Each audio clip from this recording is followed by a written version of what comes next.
Alliance भी है, 243 seats भी हैं। पिछली बार भी आप 243 सीट्स लड़े थे बीजेपी से अलग जाके, तब आपने नीतीश कुमार के बारे में कुछ कहा था, काफी कुछ कहा था। इस बार आपका ओपिनियन क्या है?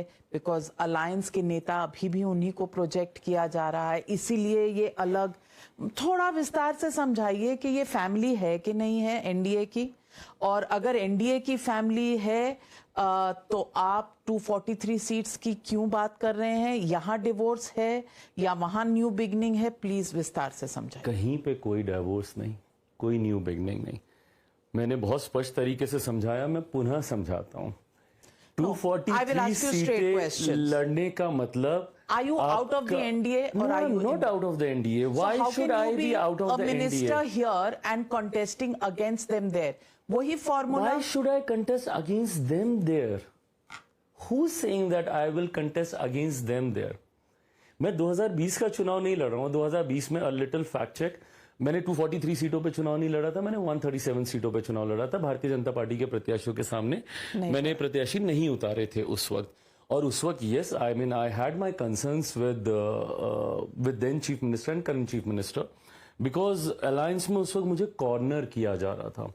मैं एक ऐसे दौर की बात कर रहा हूं जब मेरे नेता का निधन हुआ था, मेरे पिता का निधन हुआ था, और 2020 में, और वो समय था जब चुनाव चल रहे थे। एंड ऑफ कोर्स मैं समझता हूं he was the one who was leading the party, and शायद गठबंधन को मुझ पे इतना विश्वास नहीं था कि उनके बाद मैं पार्टी को आगे लेके जा सकता हूं, नहीं कर सकता हूं। तो उन्होंने बहुत ही कम सीटें मुझे ऑफर की थी, और मेरी बातों को गठबंधन के भीतर उस वक्त सुना नहीं जा रहा था, तो मेरे पास कोई विकल्प नहीं था।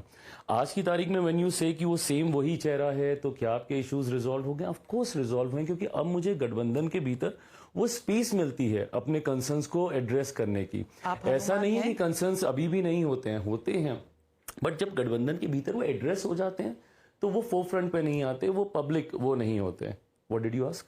हनुमान अभी भी है प्रधानमंत्री के? हाँ हूँ, रहूंगा। ये व्यक्तिगत रिश्ता है मेरा, और ये दुनिया की कोई भी ताकत, कोई भी शक्ति मेरे इस रिश्ते को मेरे प्रधानमंत्री से नहीं बदल सकती। और ये समर्पण भाव इतना ज्यादा था कि 2020 में भी मैंने अकेले चुनाव लड़ा। अगर आप अलग जाने की बात करते हैं तो कहीं ना कहीं वो दर्शाता नहीं है कि कॉन्फिडेंस कब बात की? जब आप 243 की बात करते हैं तो ये सवाल तो मैं क्या करूं? मैं मतलब सिर्फ मैं अपनी, मुझे जितनी 30, 40, 35 सीटें मिलेंगी सिर्फ मैं उसी पे ही ध्यान केंद्रित कर दूं, बाकी सीटों को मैं बोलूं कि जाओ भाड़ में, खुद देख लो। 137 में पिछली बार एक मिली थी आपको। Listen, Baba, what is the point of me being in an alliance? The whole concept of me being in an alliance is this only ना, कि मैं अपना वोट ट्रांसफर करवा सकूं, या मेरे जो सपोर्टर्स हैं या जो मुझ पे विश्वास रखते हैं वो मेरी वजह से उस गठबंधन को वोट करें। और मेरे इतने वोटर्स हर विधानसभा में तो हैं ही ना। जो ताना आपने मारा कि पिछली बार लड़के एक ही जीते, ठीक है, चलो मैं दाल का काम नहीं कर सकता, बट दाल में नमक का काम तो कर सकता हूं ना। कम से कम मैं उतना पुश तो दे सकता हूं जिससे कि वो सीट आप जीत जाओ। मैं नहीं बोलता कि मैं अभी आज की तारीख में चिराग पासवान में इतनी ताकत है कि मैं अकेले लड़के में सारी सीटें जीत जाऊं, बट मैं उन सीटों को जिताने में एक अहम भूमिका निभा सकता हूं जो सीटें शायद आप 10,000, 12,000, 15,000, 20,000 के मार्जिन से आप हार रहे हो। वो पुश तो मैं दे सकता हूं।